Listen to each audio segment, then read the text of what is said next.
Water supply department म्हणजे प्रकल्पच्या पाणी सप्लायच्या खात्याच्या प्रकल्प खात्यामार्फत एक टेंडर निविदा आली होती आज. आणि निविदामध्ये याने असं सांगितलं होतं की TCE म्हणून जे कंपनी आहे त्याला आपण PMC म्हणून नेमत आहे देखरेख करण्यासाठी आणि ह्या कामासाठी तुम्ही मंजुरी द्यावी. त्याच्यानंतर जेव्हा आम्ही सगळी माहिती घेतली तेव्हा आम्हाला असं कळलं की महानगरपालिका प्रायव्हेट कंपन्यांसाठी वेगळा नियम काढतात आणि यामध्ये भारत सरकारची पण कंपनी आहे त्यासाठी वेगळा नियम काढतात. म्हणजे आज असं झाला की महानगरपालिकाने ज्या TCEसाठी संबंधित मंजुरीसाठी ते प्रस्ताव आणला होता त्या प्रस्तावामध्ये टाटा कन्सल्टन्सीने हे DPR बनवला होता, DPR डिटेल प्रोजेक्ट रिपोर्ट. आणि त्याच्यानंतर कॉन्ट्रॅक्टर आला आणि आता पास फेज झाला. थर्ड फेजमध्ये ह्या कॉन्ट्रॅक्टर कसं काम करायचं आहे त्याची देखरेखसाठी एक कन्सल्टन्सी अपॉइंट करण्याचे असता. त्यामुळे त्यांनी टाटाला परत अवसर दिला की ते प्रीबिड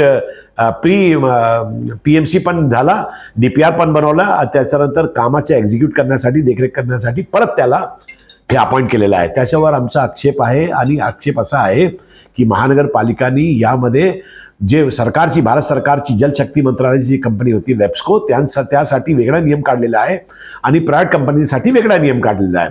आणि प्रायव्हेट कंपन्यांसाठी महानगरपालिका म्हणजे लाडके त्याचे हे कन्सल्टंट आहेत त्याला हे कामं देतात असं आमचं म्हणणं होतं.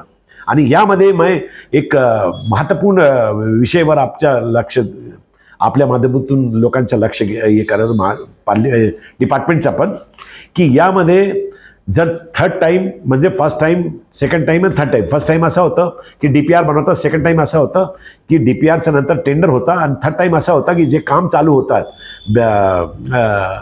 डिझाईन आणि बिल्ड आणि ऑपरेशन त्याच्या कामाचा एक्झिक्यूट करण्यासाठी परत ते आले होते. झालं काय यामध्ये की याच्यापूर्वी गारगाई डेमचा टेंडर होता. गारगाई डेमचा टेंडर होता 2023 आणि त्या टेंडरमध्ये गारगाई जे टेंडरमध्ये असं झाला की गारगाई डेमचा टेंडर जेव्हा झाला त्या टेंडरमध्ये जिंकून ते वेप्स्को म्हणजे भारत सरकारची कंपनी आली आणि भारत सरकारची कंपनीनं ते टेंडर घेतला आणि ते काम DPR बनवला त्याचं.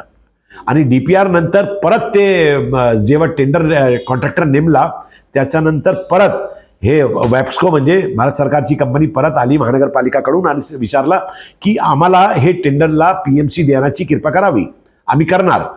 तर हे काय कंडिशन आणली की जे कंपनीनी PMCचा लाभ घेतलेला आहे आणि DPR बनवलेला आहे त्याला सेकंड टाईम देखरेखसाठी आम्ही ते काम देऊ शकत नाही आणि त्याला रिजेक्ट केला.